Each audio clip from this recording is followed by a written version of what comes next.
What's up, y'all? It's Wiz Khalifa here. Been hearing a lot of talk on the internet, I usually don't address things, but I figured I'd address it in this way because I like to express myself. And this is how I like to express myself. I wrote a little poem. It's called Stop Making Jokes About My Feet. Stop.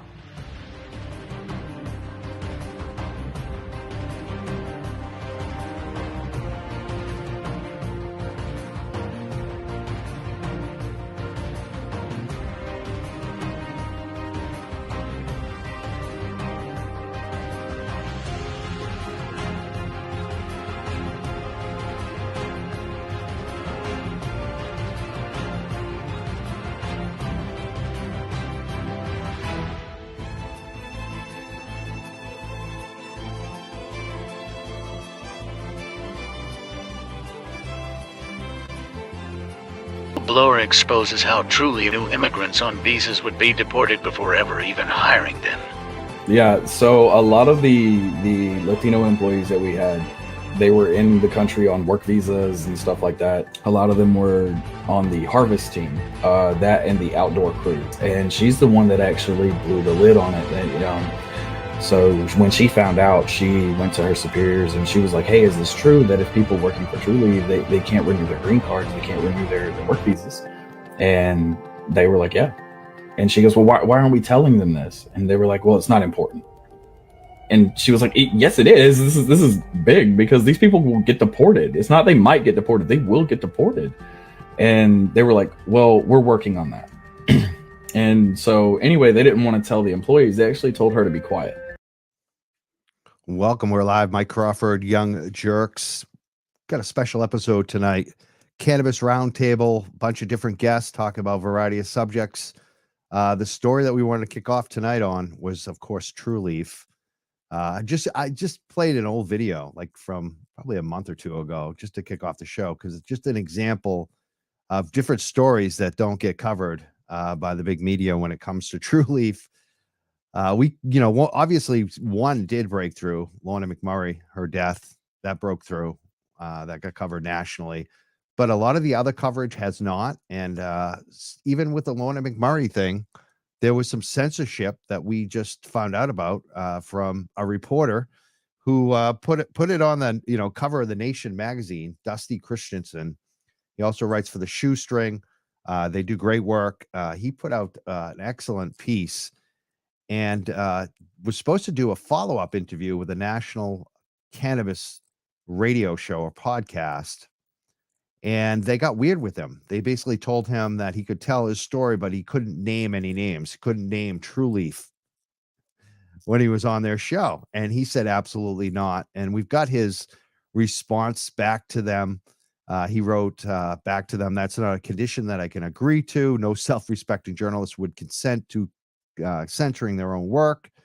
He told him to go pound sand. We were hoping to get Dusty on the phone tonight. We were talking to him. We were definitely going to get him on the phone in the future. Unfortunately, he could not make it tonight. But this is just crap. Like, it's just the kind of stuff that we see. We've seen it for years on this show, The Young Jerks.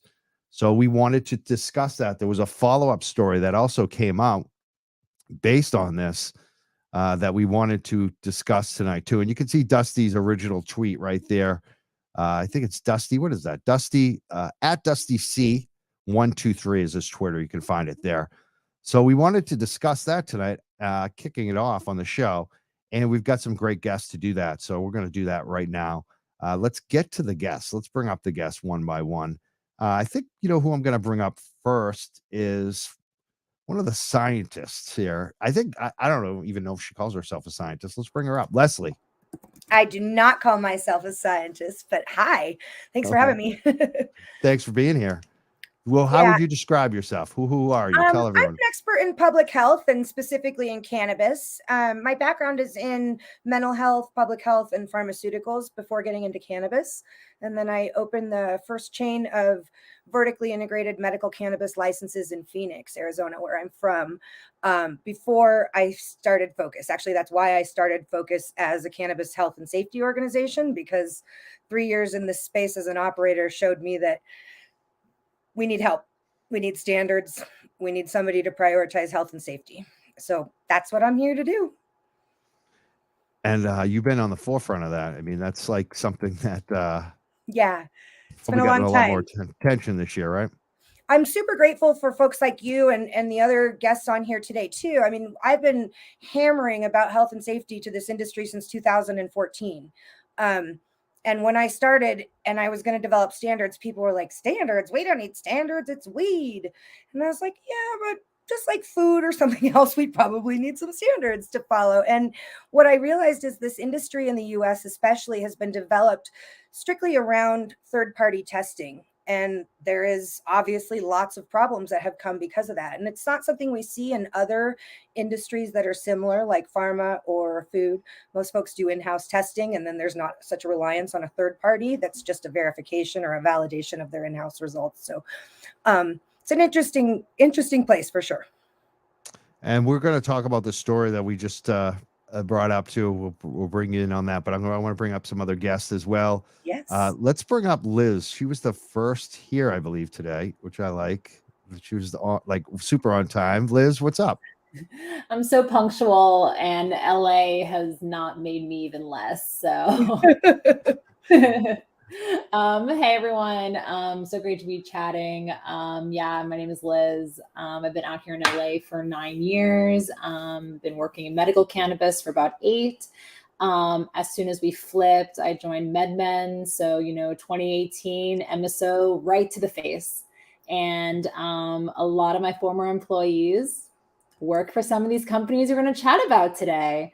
So it's definitely been a whirlwind. Ever since MedMen, I've pretty much touched almost every brand in the country with cookies and all local California brands.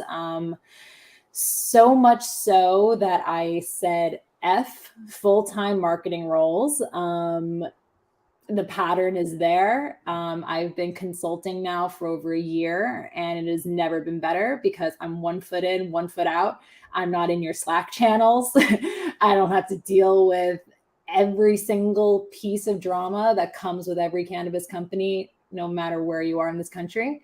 And that's, made me where I am right now. And I know a lot of things because I have a lot of friends and people love to just talk to me. So I'm definitely been over a lot of the companies that we're going to talk about today. So I'm really happy to be here, and thanks for the platform.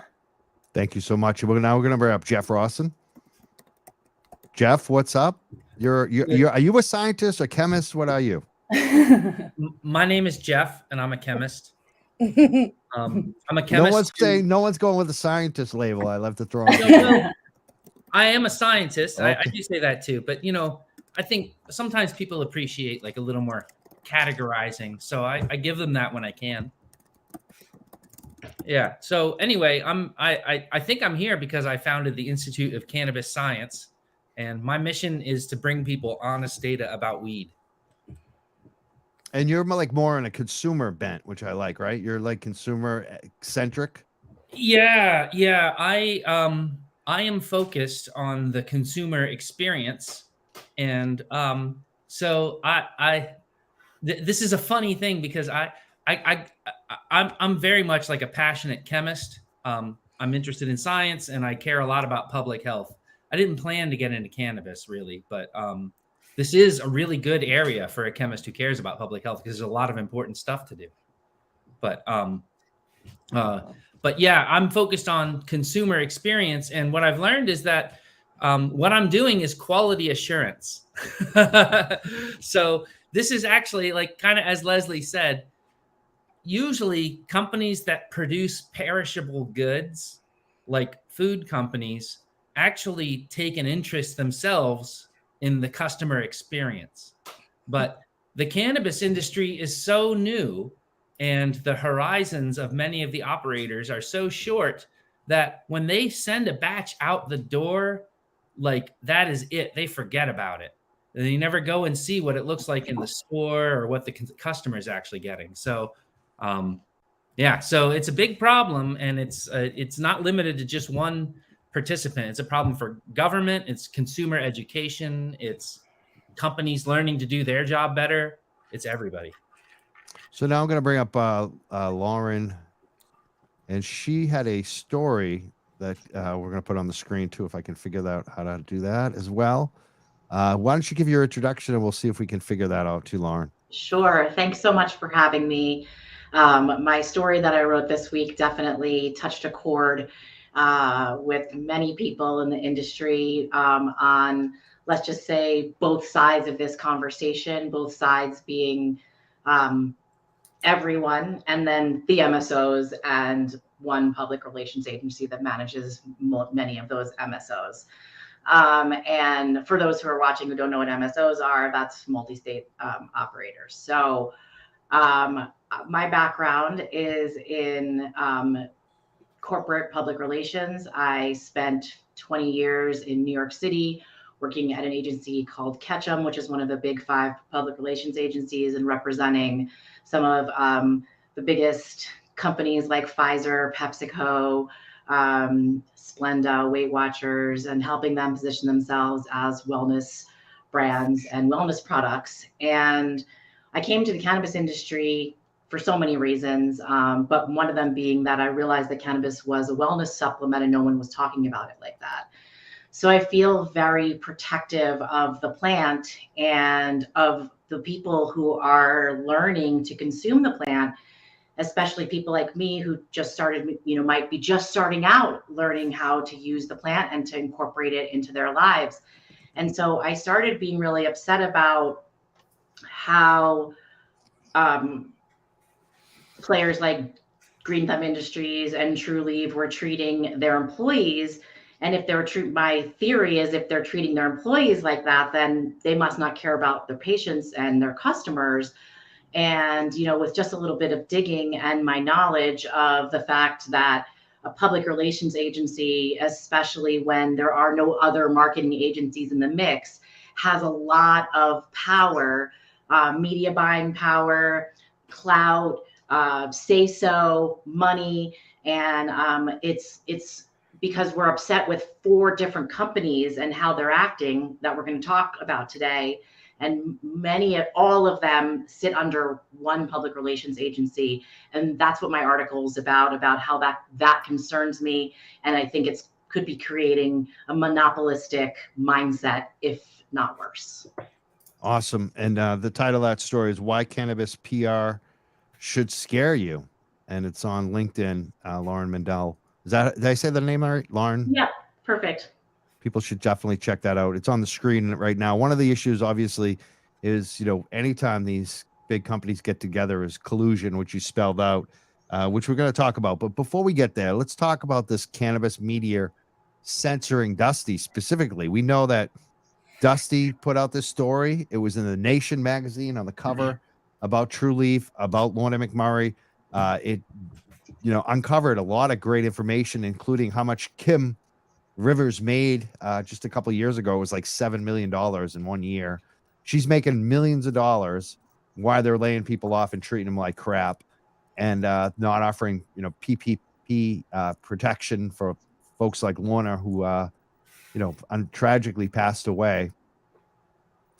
And this story comes out, and he's doing a follow-up, and they're not letting him talk about Trulieve in the radio interview that he was offered, and they basically told him he couldn't do the interview unless he agreed to their terms.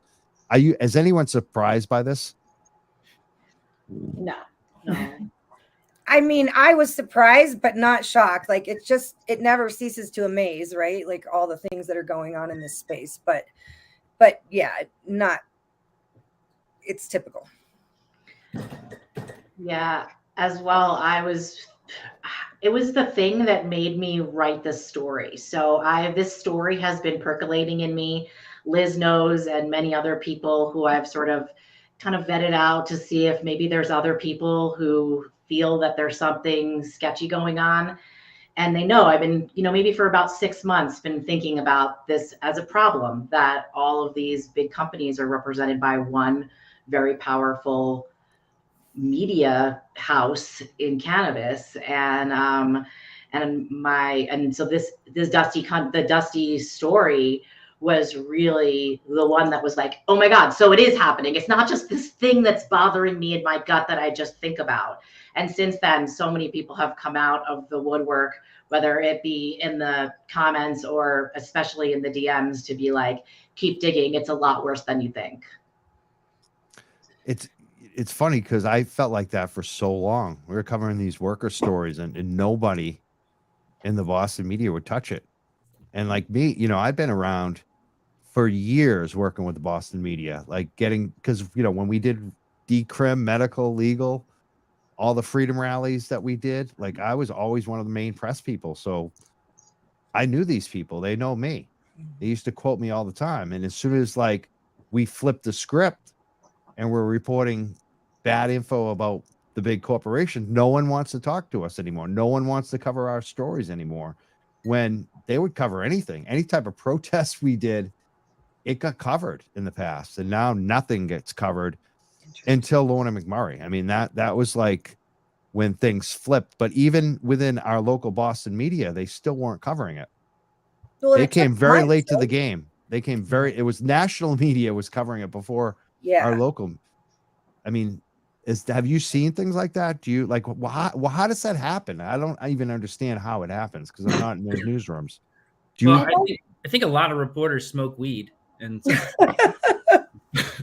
so I mean, it's of course it's extremely predatory, right? You know, Lauren and I was telling her today, we're in California and Colorado. You know, we're in mature markets. You know, mature markets are defined like Oregon, California, Colorado, ones that had medical programs.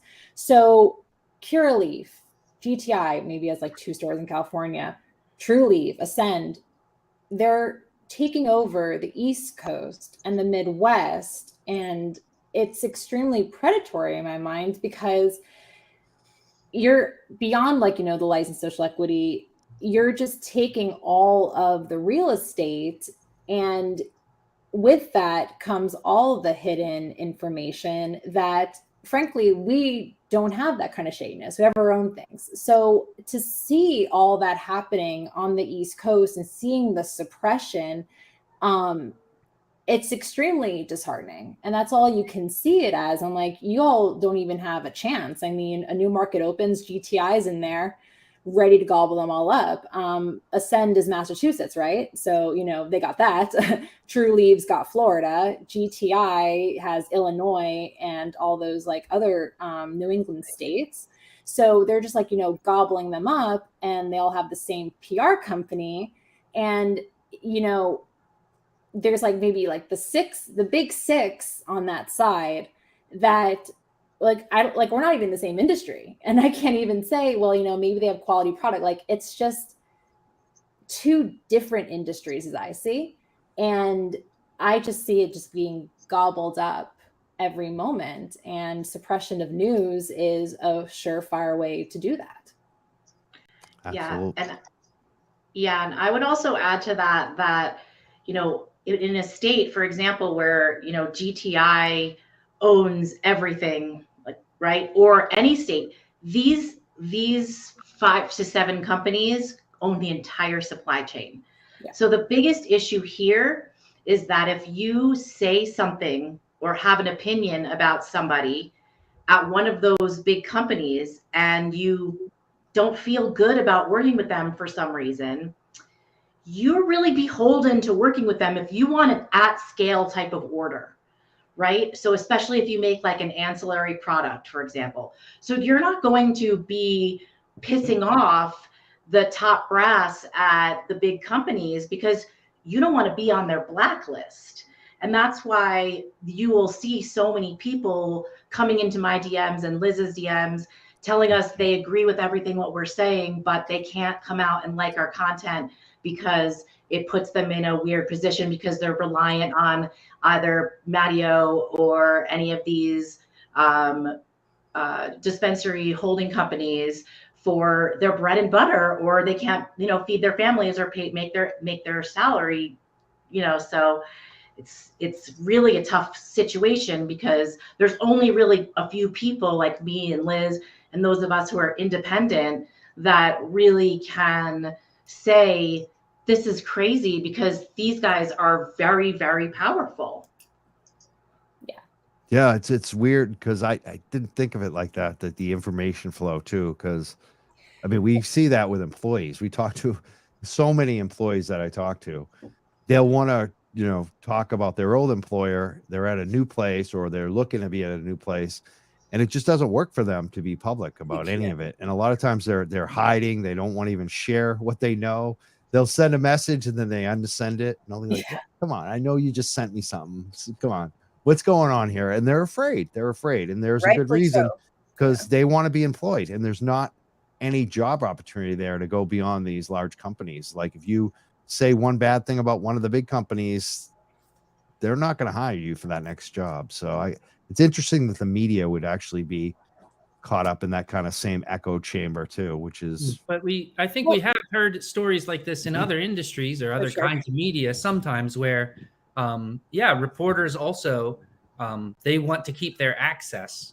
And, you know, if there's only a few big companies in their state and they publish some really, you know, negative article about one of those companies, then they may never get an interview with anyone from that company again. They might really, you know, that could actually really hinder their ability to keep reporting. And it's a lot worse than that, because it's actually not just the interview, it's the advertising dollars. And that's the only way that they're going to be able to stay afloat is if they actually do get advertising dollars from the, you know, local businesses. So that's what all these, you know, cannabis media that there's way too many of are all banking on, you know, trying to squeeze money out of companies, right? But ultimately, we know that there's fewer and fewer that actually have any money all the time, right? And so that's why nobody. Go ahead. So that's the thing, right? So California, we're struggling hard. I'm like, how are these companies making money? How is GTI making so much money? And then you realize Ben Clover is the heir to Jim Beam. Like that's how GTI has money. How does Trulieve have money? Because it's Florida. They own most of the market. They don't pay taxes. So it's like that recruiter on LinkedIn, you know, she's like, now more than ever, recruiting cannabis. I'm like, you do realize it's probably one of the hardest industries to make money in just based on operating costs. How does GTI have money? Alcohol. And we're okay with the largest cannabis company being funneled with alcohol. Like I'm well, and why does TTB keep coming up in how to regulate cannabis? Because that's the voice that gets the media, right? It's certainly not the best pathway for this industry as a whole, or even for public health. But that's what we keep coming up with, because those are the dollars that are getting to Congress, that are getting in front of media, that are out there. And it's, sorry to interrupt you. But this is really for me on a public health basis, like the problem, because media plays such an important role in framing public health issues. You know, they are part of shaping public perception. And in a new industry like cannabis, where the majority of folks haven't tried cannabis, right? I mean, that seems odd to folks like us in the industry, because everyone we know has tried cannabis. But you look at statistics that most people in the world don't consume cannabis. And so we have to think about what those messages are going out. The issue with the death in the facility in Massachusetts, for me, that's especially concerning that media didn't cover that, because not only does it continue to let the employees at that facility be at risk, but it doesn't give the public information about this industry. Why would I let my kid go work in a cannabis facility where they have a potential of dying? But if I don't know that, I can't make that decision, right? And I think it goes all the way down to consumer protections. I appreciated what you said earlier about if they're not caring about their employees, they probably aren't caring about these customers either, because the reality is, if you're prioritizing public health, it's a blanket prioritization, right? It can't be I prioritize their health and not their health. It's about doing things the right way. And this is where it's real scary to me, because we're in a new industry and this is formative time, and we need to have the right voices out there, and it has to be about the greater good and not about corporate interest. Thank you, Leslie. That is spot on too. It's like And exactly what Lorna's mom said when she came on the show. She's like, I didn't know. If I had known, you know, she said it over and over again. I didn't know that this was a risk that my child wouldn't come home from work. I didn't know, like, you know, and they didn't tell me, and they didn't, you know, they didn't protect her. Like she said it over, and she said it everywhere she goes. Like, it just, I hear it in my sleep now. It just, I had a girl that went to high school with me that we were acquaintances and whatever, but hadn't talked to her in 20 years. And she reached out to me on Facebook because her 21-year-old son was super excited about his job in cannabis, and he's working in an extraction facility. And she's like, it doesn't seem safe to me. They don't listen to him when he has safety concerns. And it's like, yeah, I mean, we need to know this stuff. I mean, the reality is we need to clean up the operations so that we are protecting these folks too. But the other part of that is we're not going to clean it up if we can't know about it and talk about it. Mm-hmm. Like, wasn't in that report, like Trulieve got fined for blocking an exit in New York, right? You know, like, this is a very, very new market. There aren't as many eyes on the manufacturing like we think. So there are lots and lots of ways that people are skirting the rules. It's like, I'm very unfortunate. That's an enforcement issue too, right? I mean, all these states were so excited about their tax money that they write all these regulations, but then never thought about, oh my gosh, I might have to enforce them. And what does that look like? Mm-hmm. So, I mean, there's problems across the board. But again, I think that gets back to the media issue. How do we know what the problems are? How do we have conversations to solve them if we can't hear about them? Absolutely. You know, speaking of like, there's so many other issues right now in cannabis, like, in terms of, it's hard to know where to go, honestly. Yeah. So what I want to do right now, since I have, you know, all four of you here, what do you think that we should be talking about tonight on the show? Let's start with Jeff. Oh boy. What do I think? Well, you know, I think there's a lot of attention right now here in Massachusetts to Senator Moore's bill. But I think I would like to plug the open data proposal. There's another bill that's been filed by Dan Donahue that opens up data, and this bill, if signed into law, would compel the CCC to publish monthly testing data, aggregated testing data. And that would be a great benefit to consumers, because you could do things like go to the CCC website and find out which labs have never succeeded at finding mold in weed. And then you can make the choice not to buy weed tested by those labs. So I think that this is really important. I believe that, I mean, you know, maybe I'm going too far to connect this, but, you know, you've talked about information and, you know, public relations and bottlenecks in sharing information to the public, right? Another part of public health in cannabis is making sure that consumers are informed. So that's something I really want attention to. I think we should all be able to have the COA from cannabis that we buy, and we should be able to have access to at least some of the data from testing that would allow us to determine how well the testing is done. I think chromatograms on the certificate of analysis would go a huge long way towards that. People understand pictures much more than data, especially if it's scientific data. And I think the labs that actually put the chromatogram on there, I mean, I'm not a scientist, and for me, that's very much easier to understand than all the limits. What is that? Well, because I don't even know what you're talking So about. it's just the visual representation of the peaks that they're seeing during testing. Jeff can answer that better than I can. I'm giving you the layman's terms, but Chris Udell from Poverty Labs is a dear friend and close colleague, and we work together a lot on the synthetic issues, and his chromatograms always are on there, and it is amazing what a difference it makes to understanding what you're overall looking at. Like, to me, that's clarity. Yeah, he calls in sometimes, I agree too.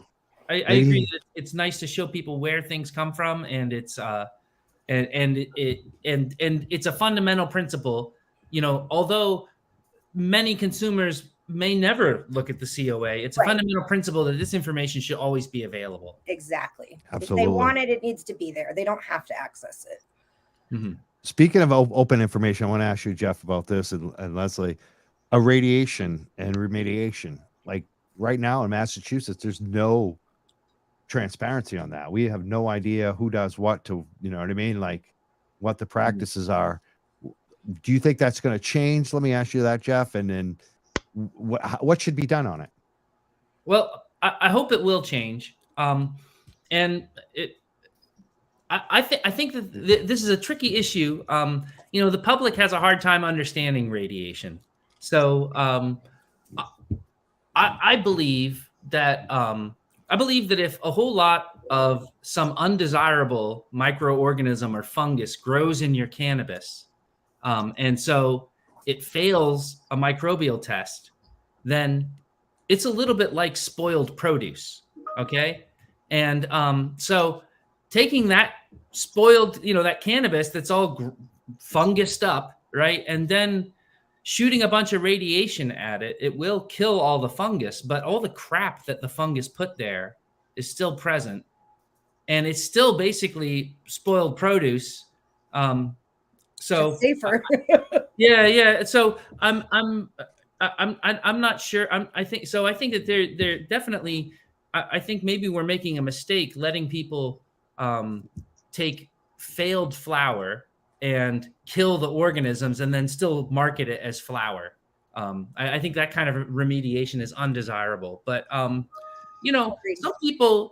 people make pretty convincing arguments that it would be a good idea to involve some sort of a kill step in cannabis production, even if your cannabis isn't like badly contaminated, just because this is what we do with lots of food products and it increases their shelf life.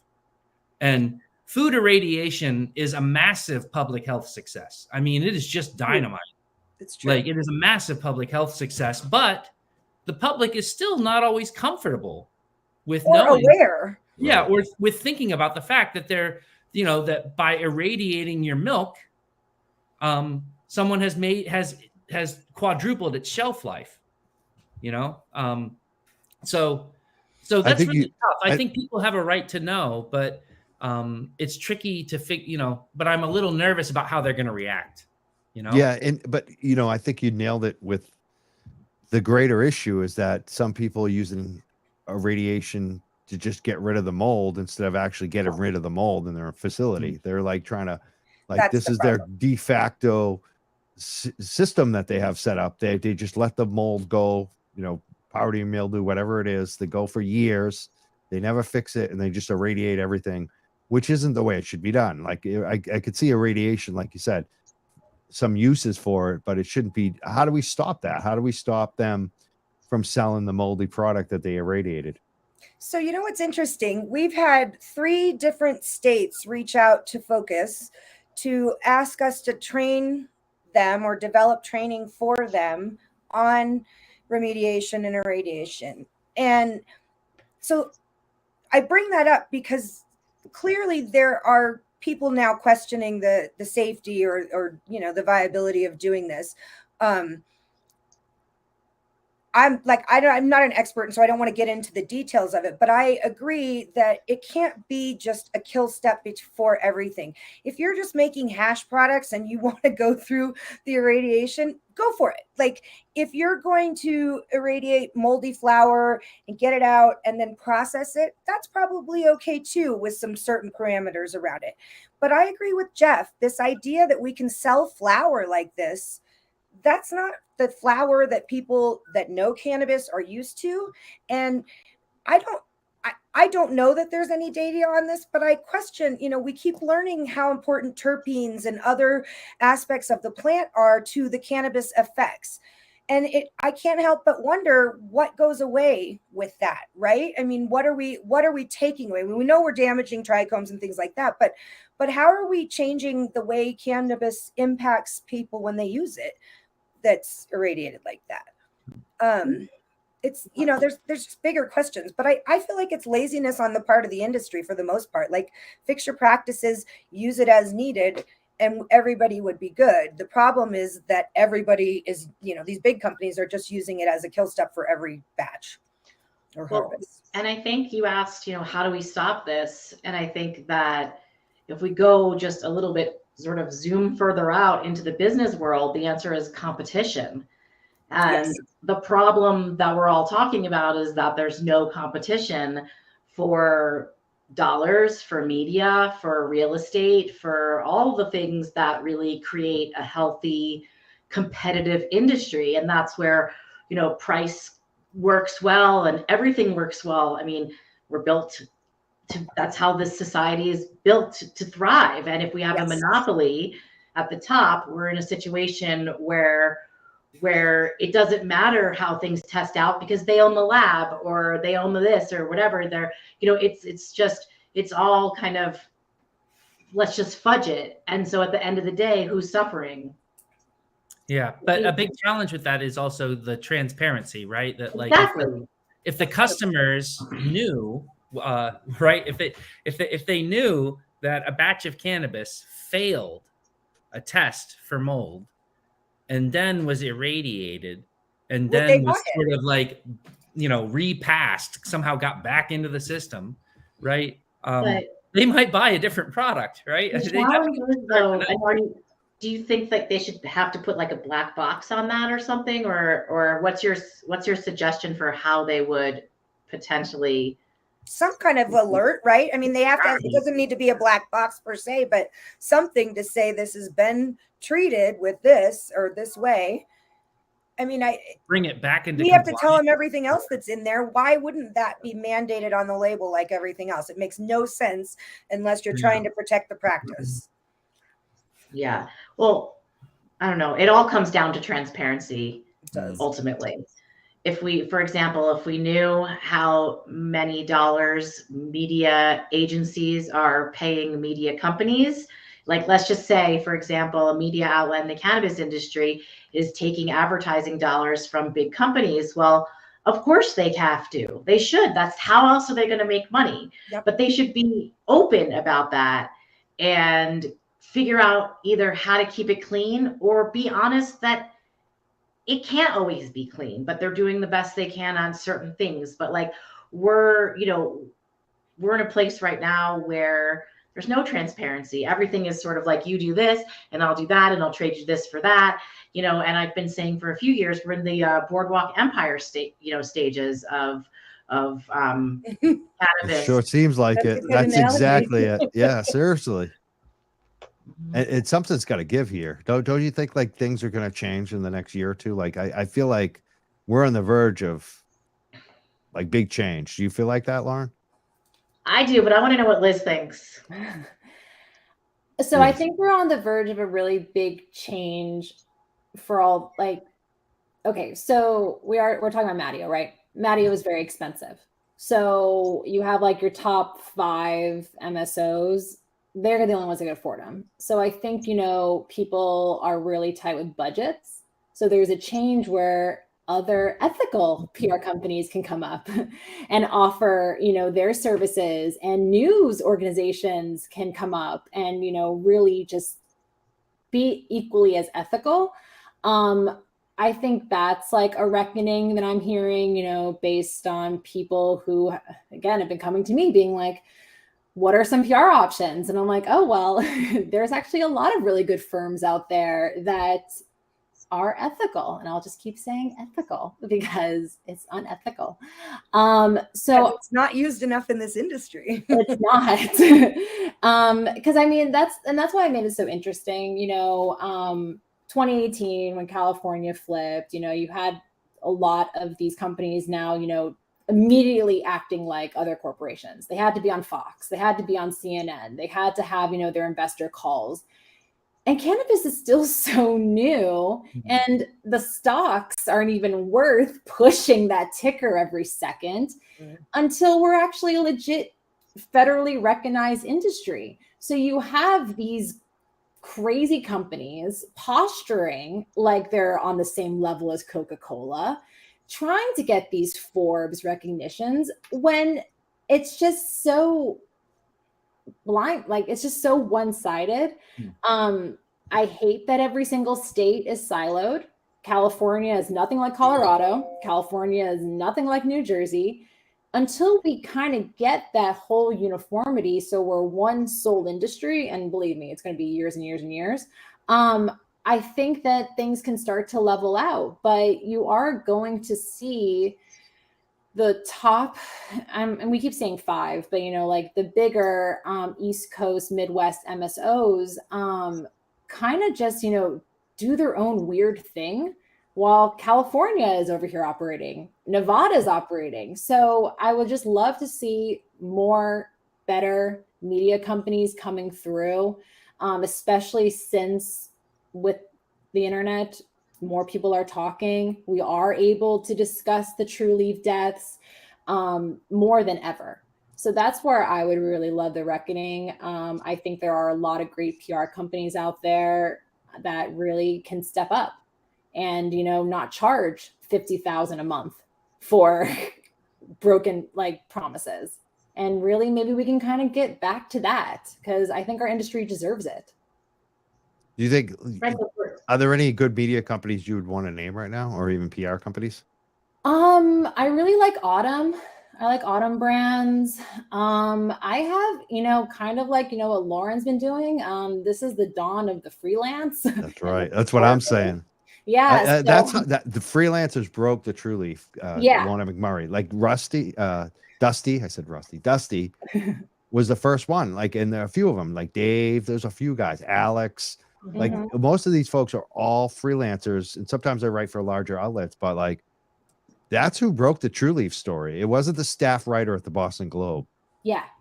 Yeah. Why do you think that is?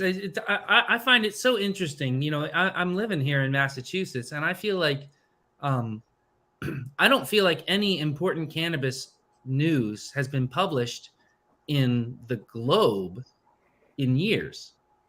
Since probably that Spotlight series on Tito Jackson. That's what it feels like. Yeah. I think that's true across the country. I think we see what they want us to see, but we're not hearing news about the industry, right? We're hearing news about MSOs and only selective news. True. Yeah, I feel like somehow the mainstream media hasn't figured out how to even what they're supposed to cover about this industry yet, or the New York Times still calls it pot. Right. Every single New York Times headline is pot.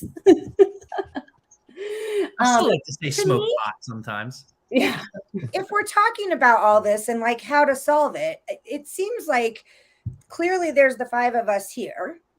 I know I've got a network of folks that are committed to public health and safety in this space, just that I've built over the years. You all have to have the same people that think like you, that you can, commiserate with and collaborate with and all the things. So to me, this is the way we solve this, is by doing what we're doing and getting it bigger and bigger. Exactly. And I don't mean necessarily a webinar or podcast or whatever, but there are people that care. And I feel like, in my experience personally, at least in the last 2 years, as things have gotten harder and harder and coming out of COVID, that those voices are multiplying rapidly. And so I think the best thing we could do is figure out, how do we bring all those voices together? Because individually, we may not have a voice that gets media attention, but collectively, if we're all trying to talk about this and we're trying to promote the right things, I feel like we could get there. I don't have a path or a solution that I came with, but I like big systemic solutions. I like it. Standards. It's funny. I'm glad you brought. Yeah. Because Leslie, I feel like in Massachusetts, we're making progress. There's Mascosh, there's the unions, there's a lot happening. The unions can be helpful in this. Yeah, but I think the biggest problem we're still facing, we have these great organizing meetings. We have major people involved now, like AFL-CIO, Jobs for Just, all these groups, but it's still reaching the workers. It's they're coming to me, and I'm my show doesn't have enough reach still. It's just, we get some workers, and mostly people talk to us on the way out. That's a reality of it. Most people have talked to us when they've left the job, so there's nothing they can do at that point. In terms of fixing the problem right now. Like I want to make an announcement. Like, this is just an example. There's something going on. There's going to be a free food truck for cannabis workers on this Friday, May 26th, 12 to 3 p.m. outside of Trulieve, Holyoke, where Lorna McMurray passed away. 4 Valley Mill Road, Holyoke. If you're a Trulieve worker, go over there and get a free lunch on Friday. Or any other worker at any other cannabis facility. Aren't there a lot in Holyoke? Yes, there are. Yeah, that's a good point too. Any cannabis worker is welcome to free food that day. Mike, what is it? Who's sponsoring that? I think it's UFCW actually. Okay. I actually do know that. I just, I think I don't know if I was supposed to say that, but I think Trulieve is probably listening. Who cares? It's good for the employees. The employees are what make these businesses run. And what these companies don't realize is that sooner or later, they're going to run out of people to treat poorly. And they're not going to have people to run this, right? I mean, it's costing them a fortune. So part of the reason these companies aren't successful is due to all the turnover, right? I mean, that is a huge cost in any business. So, but nobody's doing cost-based accounting in cannabis yet. So nobody's actually counting the dollars that are going into this circular employment cycles. These things have to come. And part of it is maturity in industry, but it has to be about the people. Cannabis was always about the people. I think that's what is a really good example is kind of like the GTI strikes, right? Like we all heard about it when they were ending. We didn't hear about Ben calling the cops. We didn't hear about, them putting up barricades. That, is some good, like on the ground level reporting that, should have at least been happening. And then, of course, they spin it being like 50% raise, with the fine line being that they weren't even being paid minimum wage to begin with. Never comes that out, though. You don't hear that part. It's historic, the 50% raise, but like that's PR. And I think that, is what Lauren has to say about it being dangerous, like why you should care. Because you're definitely being fed a spun up version that you just do not deserve. So it was kind of, like we shouldn't have heard about it 2 weeks to the day. We should have, heard about it when it was happening.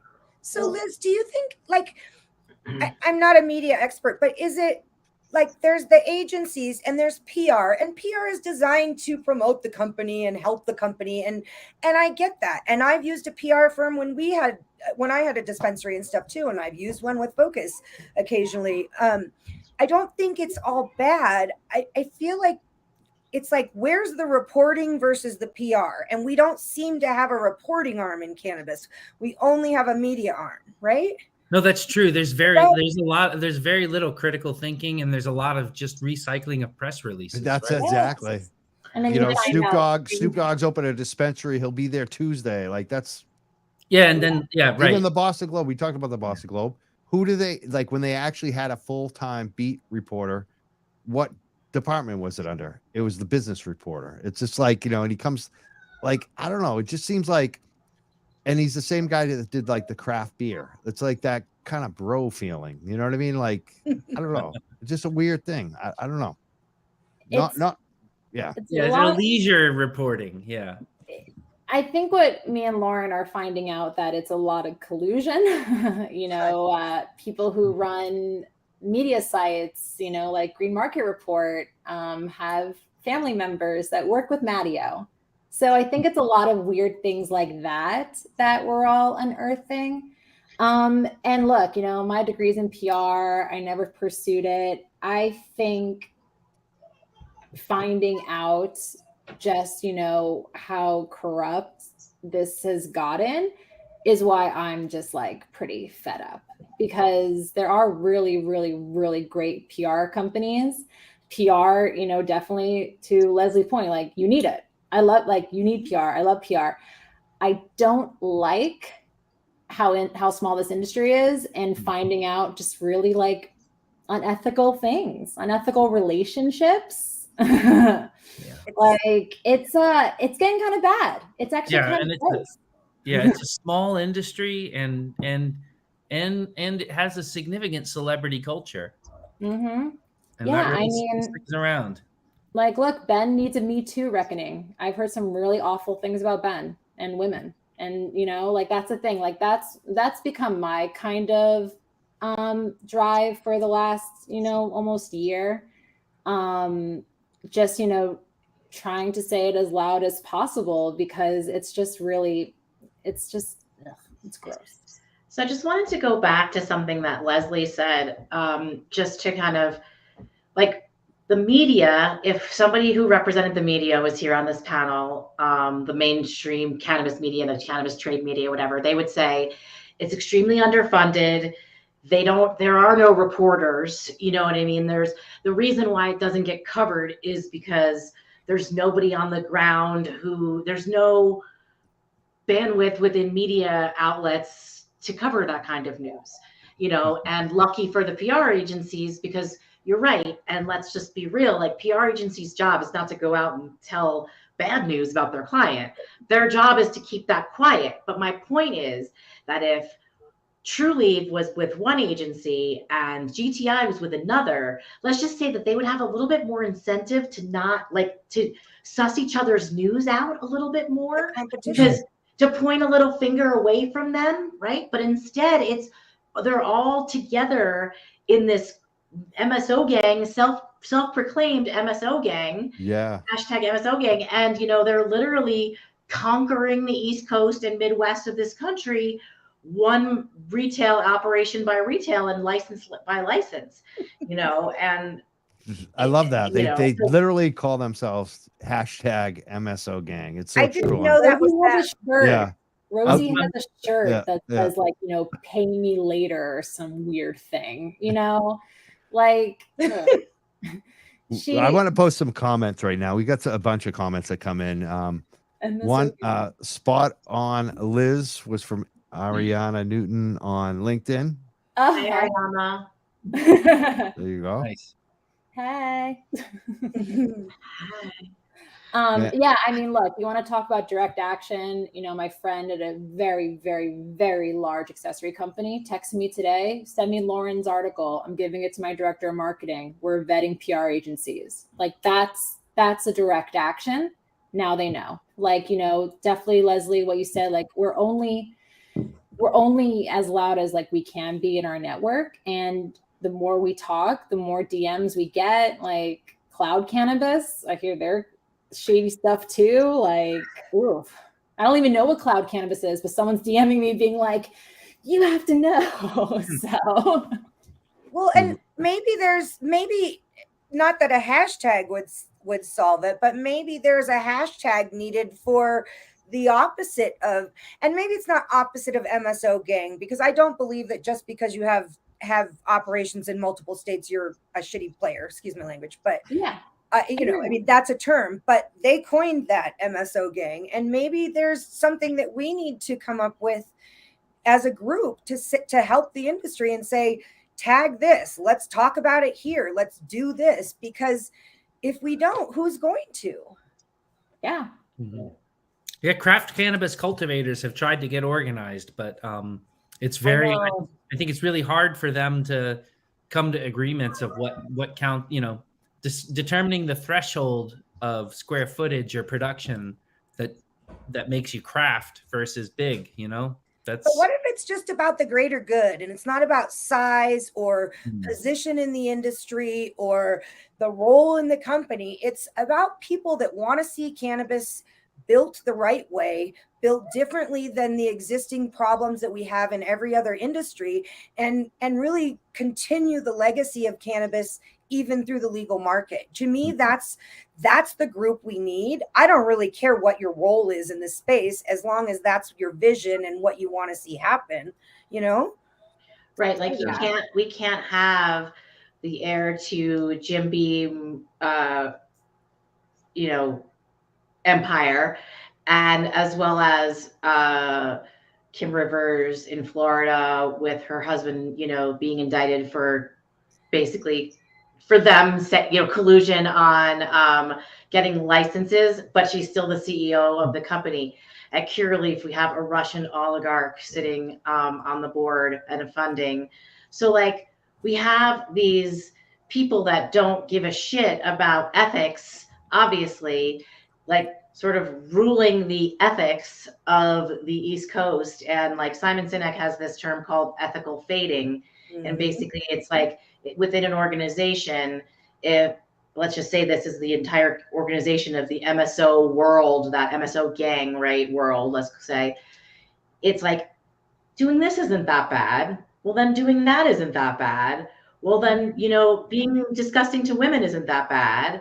Okay, well, you know, like all these things just start to like become commonplace among like lobbying against social equity is not that bad, you know, like, and they're all doing it to get, so that's like their peers are all doing it together. So they've made it okay. Yeah. And we have to make it not okay. And I think that's like what we need to do is have the guts to, when we see, like Liz is the bravest of all. And when we see the stuff that is gross, because we know it's just bullshit that is being paid for or whatever, we have to go on there and we have to call it out right there. That's right. Like you have to say, okay, other people might not see this, but what I see is this because I have more experience, you know? For sure, because I wouldn't have noticed this whole media thing unless it was called out. Like that's not something that my attention is drawn to. I'm looking at day-to-day public health issues, but this is a public health issue, and so I learned about it because of you all talking about it. And that's to me that's the most effective way to create change that there is just we need more people talking about it, and the more we talk, the more other people talk, the bigger the conversation gets. One of our comments here that just came in, it's funny because then when you say East Coast too, I think you're like 100% right, except for one state, Maine. And it's like doing their Maine is amazing, the Maine medical program, and it's because of their community. And the comment that just came in on LinkedIn was, "Community is everything in this space. If it is be truly successful." And I think that's the same thing on the West Coast. Like they have more of a community going on. Like they've ruined it in a lot of the East Coast states, it seems like. Well, they have their own problems on the West Coast too, but absolutely, it's not immune. But that's the thing, you know. That's why I did say with Lauren, like we have our own issues in our mature markets, but we don't have influence. Like Trulieve is out of California. You know, they fired everyone. They got rid of Select. Like. Bad business. We have none of that. We have some Trulieve owned brands here, like, you know, that Trulieve purchased and they're still sold here, like Colors and Evo Lab and a few others. But so like you can buy those at, you know, like a dispensary that is kind of more corporate owned. But we don't have any of the MSO gang here in Colorado, and I think it really makes for a much healthier competitive industry for pricing, for products, for everything.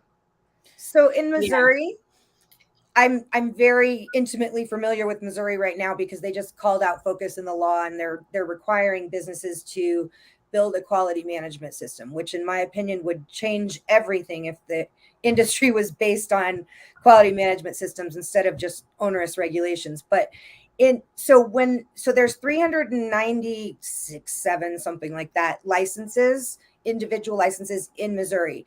When we did a run through and crunched the data, there's 120 companies. That's crazy. Right. Yeah. That's why, you know, it's really hard, you know, like Florida, like any vertical medical program is SOL when they try to flip, because, you know, like there's no brands that have been building. So, you know, you did take Colorado, Oregon, California, you had those horizontal, it definitely helps with the flip. But with Trulieve and all those companies, like if they do flip, they're already going to own everything again. So it's going to be even that much harder for everyone new to come through and buy licenses. So, you know, it's like, even if you aren't rec, it's still such like a very predatory medical market to have to like. New York changed the regulations to try to mitigate that, but it sounds like they're making their way to getting approval beforehand, because, and I'm sure they're arguing that, you know, it's been legal for this many months already in New York, and there's no access to rec for anybody except for in XYZ places that are very, like, you know, that's it. New York City, maybe Rochester, there's like 10 dispensaries open in the whole state right now. So yeah, so I think, I don't know, so then they're going to push in on that, and then there goes the whole ingenious plan to keep them out for a year. Yeah, New York, that backfired hard on New York. They were trying to be like, no MSOs for 3 years, but let's let all the new like corruption come in, right? I think like one of the new dispensary owner, like one of the new dispensaries that just opened had his brand first on the shelf, right? Like, yeah, and I get a little uncomfortable sometimes with drawing. I mean, although I do recognize, right, the as you pointed out, there's this smaller club of MSOs that are really much different scale than the rest of the industry. But you know, like they're definitely not the sources of all the problems. And you know, I mean, you know, the I think that the accuracy of labels is actually probably worse on the West Coast than on the East Coast from what I've seen so far. I think that's true. And like, I guess, you know, the thing with like if we're taking California, for instance, right? California's main issue is taxes to operate, right? You know, no one can keep a job. You know, you can make $6 million a month. You're not profiting. So California is dealing with that. And we have like, you know, chains of retailers. And that's always going to be fine. You know, I think the issue with MSO is it's definitely a broad term because pretty much every brand in the country is an MSO, right? Kiva is an MSO. They are in multiple states. Kiva isn't bad.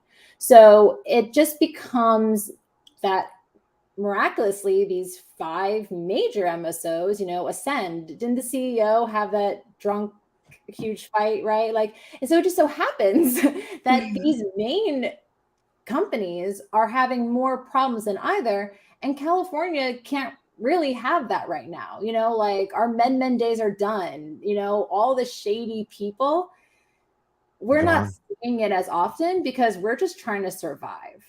It, you know, it was shady for maybe the first 2-3 years of legal, but it's kind of weeded itself out. You know, I think the only shady is probably like parent company because Troy's getting like 1.2 million a year. Like that's unheard of. It's literally unheard of. So, and that's kind of, you know, what's happening on the East Coast. They're, you know, going through that era, and it's a lot easier because it's a newer market than on the more mature markets. But yeah, you know, MSO is a very broad term, but it just so happens that these 5 companies just really are worse than others. Yeah. Well, I think here though, I just like, I want to be precise with what we mean by like, there's some kinds of shady dealings or relationships that you've talked about. I'm talking about really specifically the results for the customers. Yeah. And thankfully, you know, that's why I think what's so sad, right? Because at the end of the day, California still has quality product. Colorado still has quality product. Like when you're in, you know, Massachusetts and you're in these states that, you know, should be getting quality product, but you're all so like new / dealing with, you know, all the testing you're talking about, all the mold, figure out manufacturing. At least like you can't even fall back on that. You know, Leslie, you said, you know, the cannabis that everyone knows and deserves. Like, let's get to that. But you don't even have, you know, quality sometimes to fall back on. Like corporate mids, that's not really a thing in California anymore. But it's definitely a thing. Well, but they're having a lot of trouble with quality though in California still, right? The quality assurance. Yes. It depends. I honestly, like, the top 50 brands are still the top 50. We're like, I don't think that necessarily correlates to quality though. I don't think it doesn't correlate. I think there's some relationship between it, but I think that once a brand's established and built its following, the quality doesn't, that's, you know what I mean? Like it doesn't necessarily, it's not necessarily due to quality. I mean, the hard thing is, how do you define quality cannabis? Like quality is something individual and personal to each person. When I go in and I'm going to buy flower in a dispensary, I want to know what is the most recent thing that came off their shelf with the most recent harvest date. I don't care about anything else.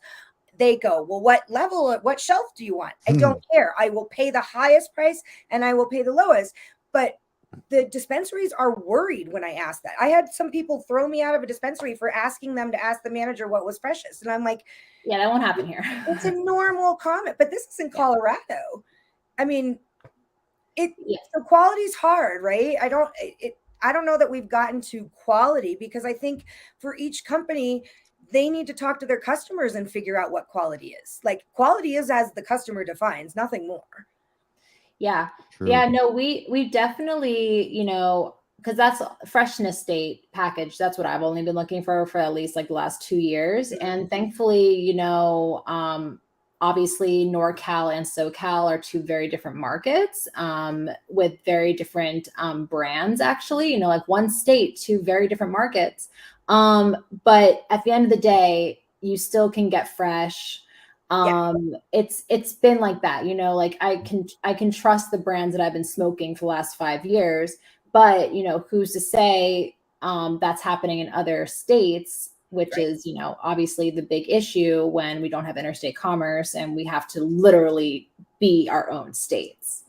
So I think that's always going to be, you know, the hardest. But again, you know, corporate mids, a thing that was definitely a term out here 5 years ago, is more of a thing on the other markets. It's almost all you see in the adult use stores in Massachusetts. Like, there's new brands, you'll see them in certain stores, but it really depends on what store, like geographically where you are in the state. Like where I am on the North Shore, I wish that, like, one of my friends does a micro grow, really good cannabis, but half the time you can't find it. Like, it's just not there in the stores. Stores won't carry it. Yeah. And I talked to him, and like a lot of times he's not getting paid. Like the stores will take his product and then not pay him. So it's like there's like he's going to go out of business. Like, you know, it's just not right to, like, these little guys who are actually creating the good products. They can't even get their stuff on the shelf, and when they do, they're getting screwed by people who don't pay them. Media stuff, right? Controlling the product, controlling the message, controlling what is out there, and so there's a lot of issues. I think we're over an hour right now. We have a lot of comments coming in. Kind of like, I guess, final thoughts or anything, like, because I said earlier, like, anything you want to bring up today. I think we only got to Jeff. So I'm sure you have some, like, do you have other things that you want to bring up tonight? Let's start with Leslie, or even final thoughts tonight. I want to say that Focus is here to help, and we may not have a solution today, but if you reach out through our website, to me individually on LinkedIn, through whatever, we will do what we can. That's kind of what we do, right? We hear about something and then we move forward. So would like to just offer up Focus as a resource for reporting. I'm not sure, you know, and hopefully as we work through things, one of the things that we've been working on for a while, but it's getting close, is a reporting line, for an anonymous reporting line that will come in and it will segregate by state. And we will take all that information and write reports every month and present them to states, because somebody's got to. We're not quite there yet, like I said, but I'm here to help. Focus is here to help. We have a great network, and we have amazing, brave people like everyone on this show talking about this stuff. And I feel like that's the beginning of something good, and that's the only way we create change. Thank you so much, Leslie, for being here and everything that you do. Thank you for having me. And let's go to Lauren. Awesome. Well, this has been a great conversation, and I think it's just continuing to have conversations and to be brave, to say things that give you butterflies in your stomach, because usually when they do that, you're onto something and you are probably right. I wrote this article with obviously some proof and some speculation. And so much more has come to light since the time of writing the article that has made it even more important. And And so I guess what I would like to say is that there are other ways to get your message out than a very expensive public relations agency. And one of the things that I'm really committed to is to keeping as much of the money of cannabis in cannabis. So supporting people who actually use the cannabis plant and make content about the cannabis plant and educate about the cannabis plant to be the ones carrying our message forward. And so support those people who are telling those stories already, like Mike and others who have the platforms, whether they be on TikTok or Instagram or LinkedIn or Anchor or Spotify or wherever they are. Support the smaller creators, because those are going to be the ones that are going to, when it's Instagram, they're going to be setting the trends. And when it's on, from a freelancer media perspective, they're going to be breaking the hot stories, because that's what the people who really care about the industry do. Now you've set up something too with this High Curious, right? What is that? You haven't even promoted yourself tonight, which I know, because awesome. and it's really funny. I haven't promoted myself at all, and I guess it's partially because I don't really want. I was called out by someone in the media about actually, that my platform, that it must be pretty cute that you have a solution to this. But what I built is actually an anti-agency in a lot of ways.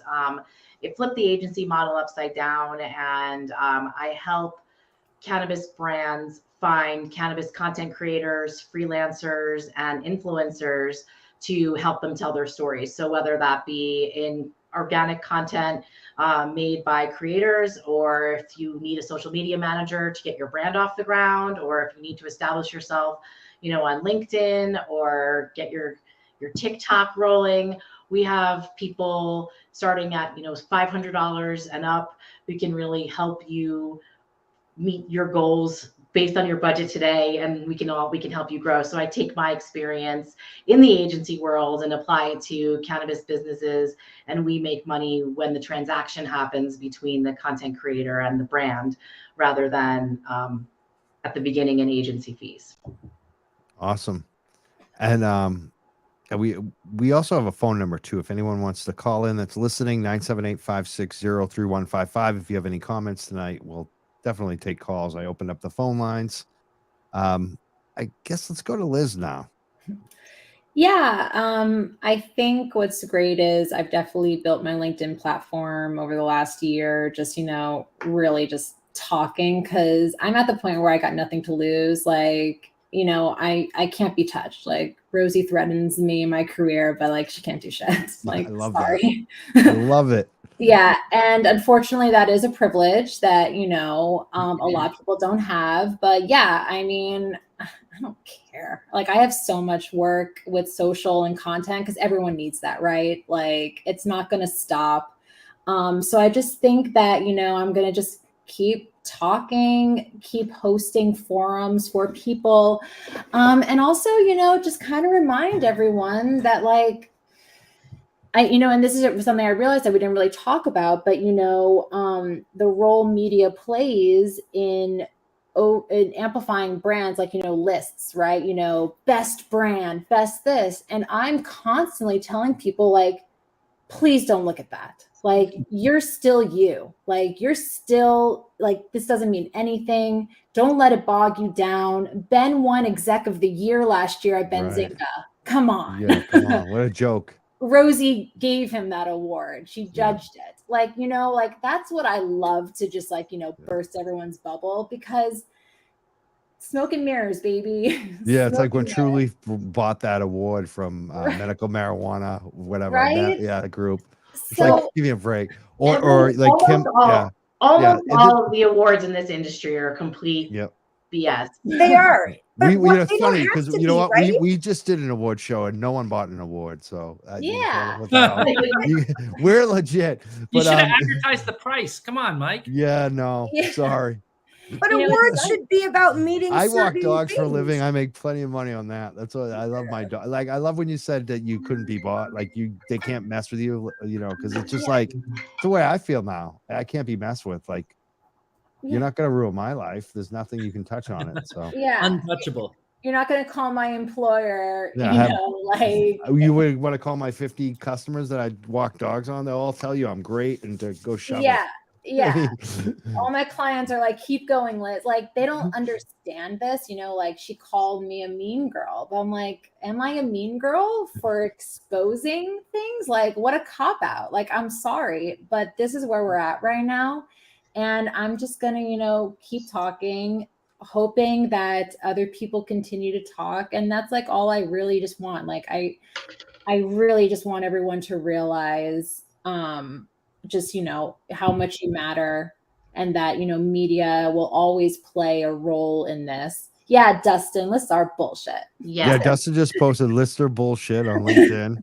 You don't Brad need a top Bogus is 5 posting too. He says Lauren ain't out there calling out the PR companies to drive business.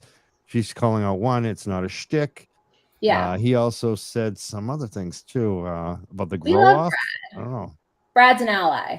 Yeah, I guess he's calling out the grow off too. Yeah, Win. that's definitely like the takeaway I always just want, you know, like you matter. And it's just it's really just, you know, slow burn in this industry. Unfortunately, it may seem, you know, California was medical since 1996. Like the internet, everything makes it seem like things have to happen quicker than they are, but no, this industry is so fragile. Like California is effed.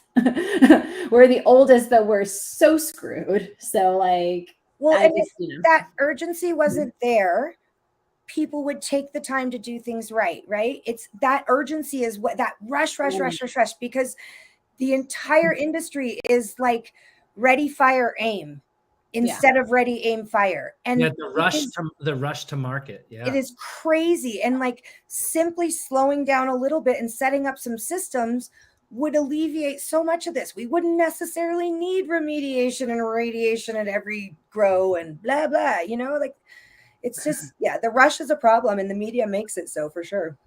Yeah, I mean, everyone thinks this industry is profitable. I mean, I hate overvaluation. You know, if you're saying like, you know, New York's going to be a $5 billion market in 6 years, what does that do? It increases licenses. It doesn't do anything else. Like overvaluation, California owes almost $1 billion in taxes. Like, well, it's clear everyone overestimated the size of this industry and the amount of production capacity that was required for this country. So yeah. And what would be the legal business? Like, I think that's a big part of it. Is like there's still a lot left on the table. Like a lot of, especially Massachusetts, a lot of people still going to their guy or going up to Maine. Not just Mass, that is across the country. The illicit market or whatever legacy market you want to call it is growing at 3 times the legal market. So it's a problem that has to be solved. Yeah. I think it's like they need to open it up more. If they open it up more, they get more of the market. Like lower the prices, you know, make the reasonable regulations, give some guidelines, educate the public like we would do in any other industry. We're just not doing it in cannabis because it's federally illegal. Or like and the regulators also overestimated how much money is in this business, right? So they set the taxes too high. Yeah. They thought it'd be like printing money.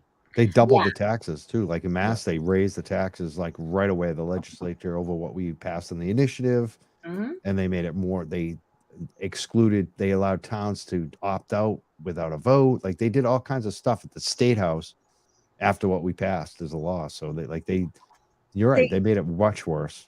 The regulations seem to fly in the face of supply and demand will always win. Like, so we have to get these regulations to work, right? I mean, there's so many systemic problems. This has been so great. I'm just so happy to be here. Thank you for having me, Mike. Thank you. Let's close. We got Jeff up on the screen and your like final thoughts or anything you want to bring up that wasn't. Yeah, I do. I have 4 final thoughts. All right. I'm going to spend my time. I'm focusing very much on these 4 things. All right. Which is organizing, raising money, measuring, and communicating to the public. All right. And so I am very optimistic that we're going to see big changes soon. Awesome. Me too. I'm hoping so. Yeah, you can tell from my smile how embarrassed I am to express optimism. You know what? I think it's a good thing. Like we need to have some. We got to get up optimism. every morning. Yeah, somehow. Yeah. Accountability. Yeah. I want to thank you all for being here tonight. Liz, Jeff, Leslie, Lauren. Did I miss anyone? No, got you all yous. And all the comments. We didn't get any phone calls. I wish someone would call in, but I think people just want to listen in here. They don't want to get off the phone, get off the feed, which happens a lot when we have good guests. So thank you all for being here tonight and sharing all your information. Thank you so much. Thank you, so Mike. much. Yeah. Thanks for having us. Anytime. Yeah. Thank you. Thanks for all the comments, everybody, and for showing Yeah, up. for sure. Yeah. Really, really appreciate it. We'll be here. Yeah. Not going anywhere. And I want to thank all our listeners, commenters, everyone who's been watching tonight. I also wanted to promote something else too. I forgot to do this last shows, but Bud for Blood. Check out Kristen, budforblood.com. Something positive in the cannabis space that's happening. Check it out. It's like something that everyone can do no matter where you are. Budforblood.com. Check that out. I also wanted to, if you're a first-time listener, make sure you subscribe, follow us, like us on iTunes and YouTube and all those other places. Please make sure you're following us so you get the invite to the next show. We got a lot more upcoming. I want to thank everyone for being here tonight again and for listening and commenting. My name is Mike Crawford. This is the Young Jerks. We'll see you next time. Thank you so much.